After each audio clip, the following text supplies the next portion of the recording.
Hi! నమస్తే అండి. నేను మీ లక్ష్మీ చౌదరిని. వెల్కమ్ టు మిస్టరీ మధురంలో తెలుగు ఆడియో స్టోరీస్. ఛానల్‌ని సపోర్ట్ చేస్తున్న అందరికీ థ్యాంక్ యూ సో మచ్ యార్. 'మనసా స్మరామి' పార్ట్ 93తో మీ ముందుకు వచ్చేసాను. కథలోకి వెళ్ళే ముందు వీడియోకి లైక్స్, హైప్స్ ఇవ్వడం మర్చిపోకండి యార్. మీరిచ్చే లైక్స్, హైప్స్ వల్ల కథ మరింత మందిలోకి రీచ్ అవుతుంది. అలాగే 'హృదయదాత్రి' కొత్త స్టోరీ వస్తుంది. చూడండి యార్. ఇక కథలోకి వెళ్దాం. అవని కంటే ముందే వచ్చిన అభి సీసీలో అవని కారు దిగి దగ్గర నుంచి లోపలికి రావడానికి పడుతున్న టెన్షన్ చూసి, జీవితాంతం ఇలాగే టెన్షన్ పడుతూనే బతికే, మొగుడు దగ్గరికి రావడానికి కూడా ఎందుకంత టెన్షన్ పడుతున్నావు నాకు అర్థం కావడం లేదు. నీ తెక్కని ఎలా వదిలించాలో అర్థం కావడం లేదు. ఒక్కటి పీకుదామంటే చేయి రావడం లేదు అని అనుకుంటూ పెళ్లి కూతురులా అడుగులో అడుగు వేస్తూ వస్తున్న అవనిని చూసి, అంత నెమ్మదిగా రావడానికి ఇంకొంచెం టైం ఉందిలే అని నవ్వుకుంటాడు అభి. క్యాబిన్ దగ్గరికి వచ్చి లోపలికి రావడానికి హ్యాండిల్ మీద చేయి వేయడం, మళ్ళీ తీయడం, మళ్ళీ చేయి వేయడం, మళ్ళీ తీయడం, ఇలాగే చేస్తూ ఉన్న అవనిని చూసి విసుగు వస్తుంది అభికి. అవని గట్టిగా ఊపిరి పీల్చుకొని వదిలి నెమ్మదిగా డోరు తీసుకొని లోపలికి వస్తుంది. సైలెంట్గా తన టేబుల్ దగ్గరికి వెళ్ళి తన థింగ్స్ అన్నీ పెట్టేసి అభి వైపు చూస్తుంది. అప్పటి వరకు అవనిని చూస్తున్న అభి, అవని తన వైపు తల తిప్పుతుండేసరికి చూపు ల్యాప్టాప్ వైపు పెడతాడు. ఇప్పుడు వెళ్ళి ఎలా సారీ చెప్పాలి? అసలు ఆ టాపిక్ ఎత్తాలంటేనే సిగ్గుగా ఉంది అని అనుగారు అన్నది గుర్తు తెచ్చుకొని అభి బుగ్గల వైపు చూస్తుంది. అది బుగ్గలు కొరికావు అని చెప్పింది గుర్తు తెచ్చుకొని టెన్షన్తో పాటు సిగ్గుగా కూడా అనిపిస్తుంది. ఇంకేదైతే అది అయ్యిందని అభితో మాట్లాడడానికి అభి దగ్గరికి వస్తుంది. తనొచ్చి నుంచున్నాక కూడా తన వైపు అభి చూడకపోవడంతో నా మీద అంత కోపంగా ఉందా అని మనసులో అనుకొని, సార్ అని గొంతులో నుంచి మాట రానట్టుగా చిన్నగా పిలుస్తుంది. విన్నా వినిపించినట్టే తన పని తను చేసుకుంటున్నాడు అభి. ఈసారి కొద్దిగా స్వరం పెంచి సర్ అని పిలుస్తుంది. ఏంటి అన్నట్టు చూస్తాడు అభి. సారీ సార్ అని అంటుంది అవని. అభి చేతులు కట్టుకొని తన చైర్కి వెనక్కి ఆనుకొని కూర్చొని, దేనికి సారీ చెప్తున్నావు అని అడుగుతాడు. అది మొన్న రాత్రి ఫంక్షన్లో నేను డ్రింక్ చేసి ఏదో చేశానంట కదా సార్, దానికోసం సారీ చెప్తున్నాను. నువ్వు చేసిన వాటిలో దేనికి సారీ చెప్తున్నావు? ఒక్కటి కాదు కదా నువ్వు చేసింది అని సీరియస్ వాయిస్తో అభి అడుగుతాడు. నిజంగా అది మందనుకొని నేను తాగలేదు సార్, మంచినీళ్ళు అనుకొని తాగాను. తర్వాత ఏం జరిగిందో నాకు అసలు ఏమీ గుర్తులేదు సార్. నా వల్ల మీరు ఇబ్బంది పడ్డారని మాత్రం అర్థమైంది. క్షమించండి సార్, నేనేది కావాలని చేయలేదు అని తలదించుకొని అంటుంది అవని. క్షమాపణ, తలదించుకోవడం అది నా దగ్గర. ఎందుకే నీకు కర్మ, ఒక్క మాట నేను నీ అవనిని అని చెప్పలేకపోతున్నావు అని మనసులో అనుకుంటూ, తెలియక తాగా ఓకే అవని, కానీ తర్వాత నువ్వు చేసిన రచ్చ, దానివల్ల నాకు జరిగిన అనర్థం అదెవరు పూడుస్తారు అని అడుగుతాడు అభి. నిజంగా తర్వాత ఏం జరిగిందో నాకు తెలియదు సార్. నేను మిమ్మల్ని చాలా ఇబ్బంది పెట్టానని నాని చెప్పింది. అందుకు నా మీద నాకే కోపంగా ఉంది. మీరు ఏ పనిష్మెంట్ ఇచ్చినా అందుకు నేను సిద్ధంగా ఉన్నాను సార్ అని అంటుంది అవని. నువ్వు చేసిన పని వల్ల నా లైఫ్ స్పాయిల్ అయింది. దానికి ఏం పనిష్మెంట్ ఇవ్వాలి నేను నీకు అని కోపంగా అడుగుతాడు అభి. దానితో తలెత్తి అభిని చూస్తూ, నా వల్ల మీ లైఫ్ స్పాయిల్ అవ్వడం ఏంటి సార్? నేనేం చేశాను అంతగా అని టెన్షన్గా అడుగుతుంది. చేసిందంతా చేసి ఇప్పుడు ఏం చేశానని అడిగితే ఏం చెప్పాలవని? నా స్వీట్ హార్ట్ని నాకు బ్రేకప్ చెప్పేలా చేశావు, అది చెప్పాలా? నా లైఫ్ పార్ట్నర్ని నాకు దూరం చేశావు అని చెప్పనా? నాకు జీవితమే లేకుండా చేశావు అని చెప్పాలా? ఎన్నని చెప్పను అని అంటాడు అభి. అభి చెప్పిన మాట విని బ్రేకప్ అయ్యిందా అని సంతోషంగా అడుగుతుంది. చాలా సంతోషంగా ఉంది కదా నీకు? అదే కదా నువ్వు కోరుకున్నావు. ఫస్ట్ నుంచి తన విషయంలో నువ్వు అలాగే ఉన్నావు. ఆఖరికి నువ్వు అనుకున్నది సాధించావు. ఇప్పుడు నీకు సంతోషంగా ఉంది కదా? అసలు నువ్వెవరు నా లైఫ్ని ఇలా చేయడానికి అని కోపంగా అడుగుతాడు అభి. అవని మనసు కలుక్కుమంటుంది. నువ్వెవరు అని అడుగుగానే, తిడితే తిట్టారులే, ఆ ఫేక్ పాప అభి సార్ని వదిలేసింది అని మనసులో మాత్రం సంతోషంతో డ్యాన్స్ వేస్తుంది అవని. ఏంటి, మనసులో సంతోషంతో డ్యాన్స్ చేస్తున్నావా? అని అడుగుతాడు అభి. అవని షాక్ అవుతూ ఈయనకు అన్నీ తెలుస్తాయి అని అనుకొని, అది సార్ అసలేమైంది సార్? నేనేం చేశాను సార్ మీ బ్రేకప్‌కి? అని అడుగుతుంది అవని అమాయకంగా. చేసిందంతా చేసి నేనేం చేశానని అడుగుతున్నావా? తను నాకు ఫోన్ చేసినప్పుడు నా మీద పడి ముద్దులు పెడుతూ, నా బొగ్గలు కొరుకుతూ, నువ్వంటే నాకిష్టం, అభి ఐ లవ్ యూ అని తను చూస్తుండగానే నా పెదాల మీద కిస్ చేశావు అని అంటాడు అభి. ఆ మాట వినగానే 2 చేతులు నోటి మీద వేసుకొని కళ్ళు పెద్దవి చేసి, ఏంటి? నేను పెదాలు కూడా కిస్ చేశానా? అని అనుకుంటుంది అవని. ఏంటి? నువ్వు చేసినవి చెప్తుంటేనే నీకలా అనిపిస్తుంటే, అవతల తన ప్రాణమైన నన్ను పరాయి ఆడదలా మీద పడి ముద్దులు పెడుతుంటే, లైవ్ చూస్తున్న నా స్వీట్ హార్ట్ గుండె ఎన్ని మొక్కలై ఉండాలి. నీ వల్ల తను ఎంత నరకం అనుభవిస్తుంది అని అంటాడు అభి. హా! తొక్కలే. దాని ప్రేమ ఫేక్. అది ఫేక్. ఇప్పుడు దానికి గుండె బ్రేక్. అయితే ఏం నష్టం లేదులే. ఈయన గారిని ఇప్పుడు కూల్ చేయాలి అనుకొని, మీరు అబద్ధం చెప్తున్నారు సార్. నేనలా కిస్ చేయను అని అంటుంది అవని. అబద్ధం చెప్తున్నానా? తాగితే తాగేవులే నాకెందుకులే అని వదిలేయకుండా జాగ్రత్తగా మీ ఇంటికి తీసుకువెళ్ళాను చూడు. నాది బుద్ధి తక్కువ. అందుకే అబద్ధాలు చెప్తున్నాను. అంతే కదా అవని? అని అంటాడు అభి. దానితో అవని సైలెంట్ అయిపోయి, సారీ సార్. నేను ఆ ఉద్దేశంతో అనలేదు. నేనలా ముద్దులు పెట్టలేదు అని అన్నాను. మత్తులో ఉన్న నీకేం తెలుస్తుంది ఏం జరిగిందనేది? కనీసం నీకేమైనా గుర్తుందా నువ్వేం చేశావని? అని అడుగుతాడు అభి. నీకు గుర్తులేదు. మేం చెప్తే నీకు అబద్ధాల్లాగుంటాయి. అబద్ధమైతే తను నన్ను ఎందుకు వద్దనుకుంటుంది? అని అంటాడు. సార్, తాగిన మత్తులో ఏదో చేశాను. అదే తనకి చెప్పొచ్చు కదా. మీ మీద అంత నమ్మకం లేదా సార్ ఆ అమ్మాయికి? అని ఇన్నోసెంట్‌గా అడుగుతుంది. కళ్ళెదురుగా సాక్ష్యం కనిపిస్తుంటే నువ్వైనా ఆ పరిస్థితిలో ఉంటే ఎలా రియాక్ట్ అవుతావని అవని కళ్ళల్లోకి సూటిగా చూస్తూ అడుగుతాడు అభి. అభి అడుగుతుంది నిజమే. అలా నేను చూస్తే ఈ పాటికి తనని కుమ్మేసేదాన్ని అని మనసులో అనుకొని, సారీ సార్. నా వల్ల ఎంత పెద్ద పొరపాటు జరుగుతుందని నేను అనుకోలేదు. ఇప్పుడు నన్ను ఏం చేయమంటారు సార్? అని అడుగుతుంది అవని. తను నా జీవితం సేవ్ చేసిందని నా ప్రాణం అనుకున్నాను. అలాంటి తనని నాకు దూరం చేశావు. తను ఒట్టేసుకుంది తన మీద. జీవితంలో నేను తనకి ఫోన్ చేయకూడదని, చేస్తే ప్రాణం తీసుకుంటానని. ఇంక తనతో నాకు మాట్లాడే అవకాశం కూడా లేదు. నా మీద నమ్మకం లేని తనని నేను కూడా బతిమాలదలుచుకోలేదు. నమ్మకం లేని చోట బంధాలు ఎక్కువ రోజులు నిలబడవు. ఎలాగూ తనెవరన్నది ఇక ఎవరికీ తెలీదు. అందుకే నేనొక నిర్ణయానికి వచ్చాను. నా లైఫ్ ఎలాగూ నీ వల్ల నాశనం అయిపోయింది. నా ప్రాణం నాకు దూరం అయిపోయింది. ఇప్పుడు మా నానికి నా పెళ్లి చూడాలని చాలా తొందరగా ఉంది. తనకి ఈ మధ్య హెల్త్ కూడా బాగోవడం లేదు. ఇక నాకంటూ ఏ ఆశలు, కోరికలు లేవు. నా ఫ్యామిలీ కోసం బతకాలి అనుకుంటున్నాను. మా అమ్మ, నాన్న నా పెళ్లి కోసం ఎదురు చూస్తున్నారు. ముఖ్యంగా మా నాని. కాబట్టి డైరెక్ట్ పాయింట్‌లోకొస్తున్నాను. నాకు లవ్వర్‌గా నటించిన నువ్వే ఇప్పుడు నన్ను పెళ్లి చేసుకోవాలి. అందుకు నువ్వు ఒప్పుకోవాలి అని అవనిని చూస్తూ చెబుతాడు అభి.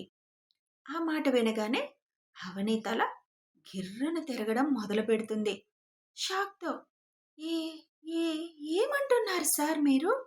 నే నే నేను మిమ్మల్ని పె పెళ్లి చేసుకోవడమేంటి? అని కంగారుగా అడుగుతుంది. నువ్వే నన్ను పెళ్లి చేసుకోవాలి. వేరే ఆప్షన్ లేదు నీకు. నా ప్రాణాన్ని నాకు దూరం చేసినందుకు నీకు నేనిస్తున్న పనిష్మెంట్ ఇదే. No sir. అది కరెక్ట్ కాదు. ఆ అమ్మాయి మీకు కరెక్ట్ కాదు. అందుకే తప్పుకుంది. మీకు మంచి అమ్మాయి దొరుకుతుంది సార్. నేను మిమ్మల్ని పెళ్లి చేసుకోలేను సార్ అని అంటుంది అవని. ఎందుకని? నేను ఫ్రెష్ కాదనా? అయ్యో! అదేం కాదు సార్. అందులో మీ తప్పేముంది? మరెందుకు చేసుకోలేవు నన్ను? నేను మీకు కరెక్ట్ కాదు సార్. నాకిప్పుడు ఫ్యామిలీ రెస్పాన్సిబిలిటీస్ ఉన్నాయి. అవి మీకు చెప్పుకోలేను సార్. అయినా మేము మీ అంతస్తుకి ఏమాత్రం తగం సార్ అంటుంది అవని. నీ నిన్ను కొట్టేస్తానే మెంటల్ అని మనసులో అనుకొని, ఎవరికెవరు కరెక్ట్ అన్నది ఇప్పుడు నేను ఆలోచించే పొజిషన్‌లో లేను. ఒక పక్కన నా ప్రాణం నన్నొదిలేసింది. అన్న బాధలో నేనుంటే, ఇంకో పక్క ఇంట్లో నిన్న పెళ్లి, పెళ్లి అని పోరు మొదలుపెట్టారు. కనీసం తను నాతో టచ్‌లో ఉంటే బతిమిలాడి ఎలాగో పెళ్ళికి ఒప్పించుకునేవాడిని. నీ పుణ్యమా అని తను నాకు శాశ్వతంగా దూరమైపోయింది. తనెక్కడుంటుందో తెలీదు. ఇప్పుడు ఫోన్ నంబర్ కూడా పనిచేయడం లేదు. తనకి నాకు ఉన్న ఒక్క ఆధారం ఆ ఫోన్ నంబరే. ఇప్పుడది కూడా లేదు. అయినా అదంతా అనవసరం. ఒక్కసారి తను నన్ను కాదు అనుకుంది. అసలు నేను చెప్పే మాట కూడా వినదలుచుకోలేదు. అంత అనుమానంతో ఉన్నప్పుడు తనని పెళ్లి చేసుకొని జీవితాంతం నేను నరకం అనుభవించలేను. తను నా ప్రాణాలు కాపాడినందుకు నేను వాళ్ళ నాన్న ప్రాణాలు కాపాడాను. ఇక దాన్ని అక్కడితో వదిలేయదలుచుకున్నాను. అయినా ఇప్పుడు నేను పెళ్లి చేసుకునేది కాపురం చేయడానికో, సరదాలు తీర్చుకోడానికో కాదు. తనని తప్ప నేను ఎవరినీ ముట్టుకోను. ఈ పెళ్లి కేవలం పెద్దల కోసం మాత్రమే. ఆల్రెడీ నిన్ను లవర్‌గా నేను పరిచయం చేశాను. కాబట్టి ఇప్పుడు వాళ్ళు నిన్ను నా భార్యగా ఫిక్స్ చేశారు. నువ్వు చేసిన పని వల్ల నాకు కూడా వేరే ఆప్షన్ లేకుండా చేసేశావు. నువ్విప్పుడు పెళ్ళికి ఒప్పుకోవాల్సిందే అవని. లేదు అంటే వారం రోజుల్లో నా ప్రాణాన్ని వెతికి నా తప్పేమీ లేదని తనని నమ్మించి నా ముందు నుంచోబెట్టు. తనని పెళ్లి చేసుకుంటాను. ఈ 2 ఆప్షన్‌లే నీకున్నాయి. ఏది నీకిష్టమైతే అది చెయ్యి అని అవని కళ్ళల్లోకి సూటిగా చూస్తూ చెబుతాడు అభి. అభి మాట్లాడే ప్రతి మాటకి అవనికి షాక్‌తో గుండె హై రేంజ్‌లో కొట్టుకోవడం మొదలుపెట్టింది. ఇలా ఇరుక్కుపోయానేంటి? ముందు చూస్తే గొయ్యి, వెనక చూస్తే నొయ్యి. ఆ ఫేక్ పాప దూరమైందనుకుంటే మళ్ళీ నన్నే వెతికి తీసుకొచ్చి తన ముందు నుంచోబెట్టమంటారు. అది జరిగే పని కాదు. అలా అని నేను అభిని పెళ్లి చేసుకోవడం అదెలా సాధ్యం అసలు? ఇలాంటి కండిషన్ అభి సార్ పెడతాడని నేను ఊహించను కూడా ఊహించలేదు. ఇప్పుడు ఏం చెప్పాలి అభి సార్‌కి? ఎలా చెప్పాలి? అర్థం కావట్లేదు అని ఒక్కటే ఆలోచనలో పడింది అవని. ఏం ఆలోచిస్తున్నావు? మళ్ళీ ఏం చెప్పాలో అనా? నువ్వీసారి ఏం చెప్పినా నేనొప్పుకోను. నేను నీకిస్తున్న పనిష్మెంట్ అదే. దాన్ని తప్పించుకోవాలని చూసినా, ఇక్కడ్నుంచి వెళ్ళిపోవాలని చూసినా, నా కోపానికి బలి అవ్వాల్సొస్తుంది. నువ్వు చేసిన పనికి నాకు కోపం ఎలా ఉందో తెలుసా? కానీ తాగిన మత్తులో చేశావని ఒక్క కారణంతో ఆగిపోతున్నా. కానీ ఇప్పుడు నువ్వు నా ప్రపోజల్ ఒప్పుకోకుండా పిచ్చి పిచ్చి ఆలోచనలేమైనా చేసినా, ఆఫీస్ వదిలేసి నాకు దూరంగా వెళ్ళాలని చూసినా, ఊరొదిలి పారిపోవాలని చూసినా, పెళ్లి తప్పించుకోవడానికి ఏ ప్రయత్నాలు చేసినా, నా కోపానికి నువ్వు బలి అవ్వాల్సి వస్తుంది అవని. నీకు ఉద్యోగం ఎంత అవసరమో నాకు తెలుసు. మీ ఫ్యామిలీ గురించి కూడా నాకు కొద్ది కొద్దిగా అర్థమైంది. నువ్వు నా ప్రపోజల్‌కి ఒప్పుకోకపోతే లైఫ్‌లో నీకెక్కడ ఉద్యోగం అనేది రాకుండా బ్లాక్ లిస్ట్‌లో నీ పేరు పెడతాను. బేసిక్‌గా నాకు కోపం అనేది రాదు. వచ్చిందంటే మాత్రం అది చాలా ఉగ్ర రూపంలో వస్తుంది. ఆ కోపాన్ని బయటికి మాత్రం తెప్పించుకో. నీకు నీ ఫ్యామిలీ రెస్పాన్సిబిలిటీ ఉన్నట్లే నాకు నా ఫ్యామిలీ సంతోషం ముఖ్యం. పెళ్లి జరిగినా నువ్వు నీ ఫ్యామిలీని చూసుకో. నాకేం అభ్యంతరం లేదు. అవసరమైతే నేను చూస్తాను. నేనంత మూర్ఖుడిని కూడా కాదు. బాగా ఆలోచించుకో అవని. ఈ పెళ్లి చేసుకున్నా నీ పని నువ్వు చేసుకో. నా పని నేను చేసుకుంటా. సార్, ప్లీజ్ సార్, ఇది కాకుండా ఇంకేదన్నా పనిష్మెంట్ ఇవ్వండి. పెళ్ళనేది నా లైఫ్‌లో లేదు సార్. అర్థం చేసుకోండి సార్. వివరాలు నేను చెప్పలేను కానీ నేను పెళ్లి చేసుకోలేను సార్ అని దీనంగా అడుగుతుంది అవని. ఎందుకు? పెళ్ళనేది నీ లైఫ్‌లో లేదు. నువ్వెవరినైనా ఇష్టపడ్డావా? లేకపోతే నాకులాగా నీకు కూడా ఎవరితో అయినా అన్నీ అయిపోయాయా? అని అడుగుతాడు అభి. దానికి అవని తడబడుతూ అదేం లేదు సార్. నాకు కొన్ని బాధ్యతలున్నాయి సార్. ప్లీజ్ సార్, ఈ ప్రపోజల్ వద్దు సార్. క్యాన్సిల్ చేయండి సార్ అని బతిమిలాడుతున్నట్లుగా అడుగుతుంది అవని.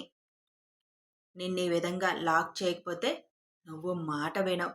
ఈ జన్మకి పెళ్ళికి ఒప్పుకో. ఒక్కసారి పెళ్ళవనివ్వు. అప్పుడు చెప్తాను నీ పని అని అనుకొని చూడవని ఇంక నీకు వేరే ఆప్షన్ లేదు. నువ్వెంత చెప్పినా నా మనసు మారదు.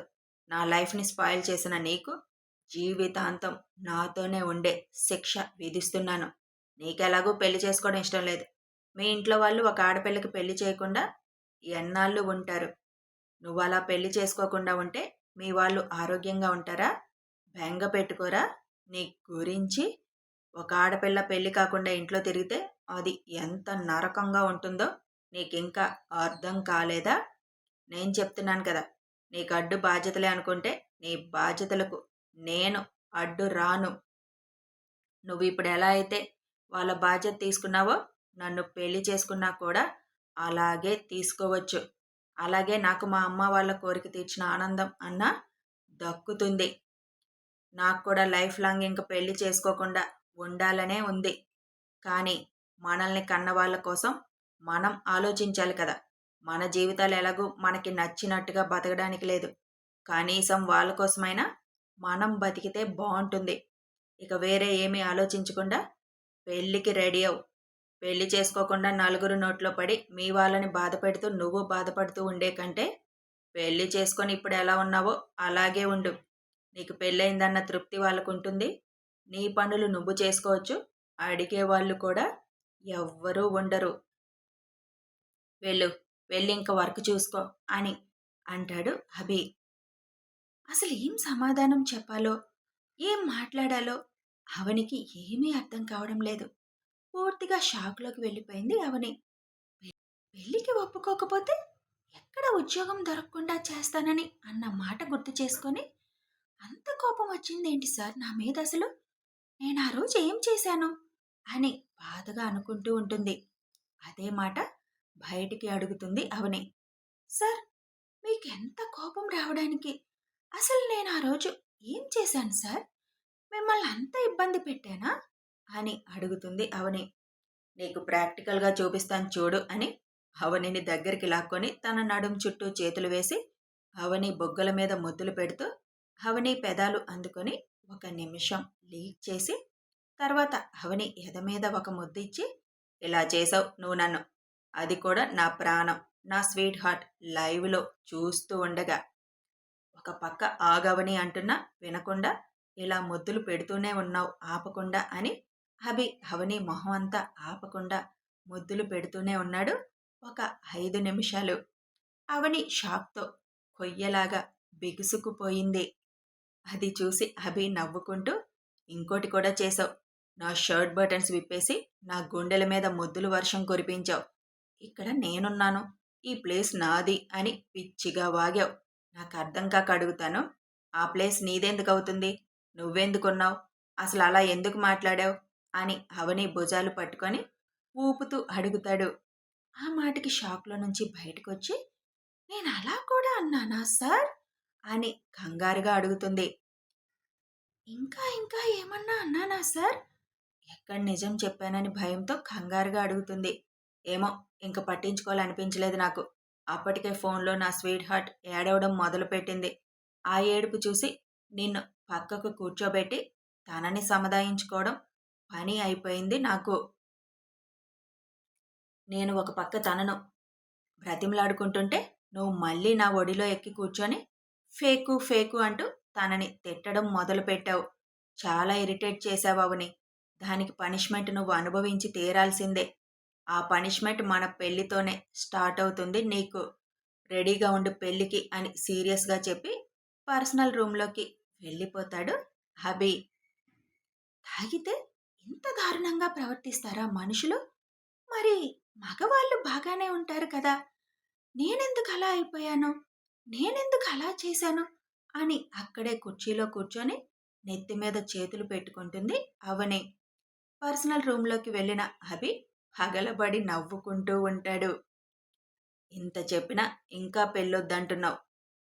ప్రపంచంలో ప్రేమ ఉన్నా కూడా ఇలా బెదిరించి బ్లాక్‌మెయిల్ చేసి పెళ్లి చేసుకునే వాళ్ళం మనమే పిచ్చి. ఒక్కసారి నేనే నీ అవని అని నువ్వు చెప్పాలని చూస్తున్నా. ఎప్పటికి తీరుతుందా కోరిక? నువ్విలాగే మాట వింటావు అని వెంటనే అను గారికి, సుచిత్ర గారికి కాన్ఫరెన్స్ కాల్ కలుపుతాడు అభి. కథ కొనసాగుతుంది. పాపం అభి ఎన్ని మాటలు మాట్లాడాల్సొస్తుంది. ఎంత ప్లాన్ చేయాల్సొస్తుంది. ఈ అవని పాప ఒకే మాట మీద ఉండిపోయింది. ఇక మరి ఇప్పుడు అవని ఎలా రియాక్ట్ అవుతుంది? పెళ్ళికి ఒప్పుకుంటుందా తెలియాలి అంటే కథని ఫాలో అయిపోండి. వీడియో నచ్చితే లైక్ చేయండి, షేర్ చేయండి, కామెంట్స్ రూపంలో మీ అభిప్రాయం తెలపండి, సబ్స్క్రైబ్ చేసుకొని సపోర్ట్ చేయండి. Thanks for watching.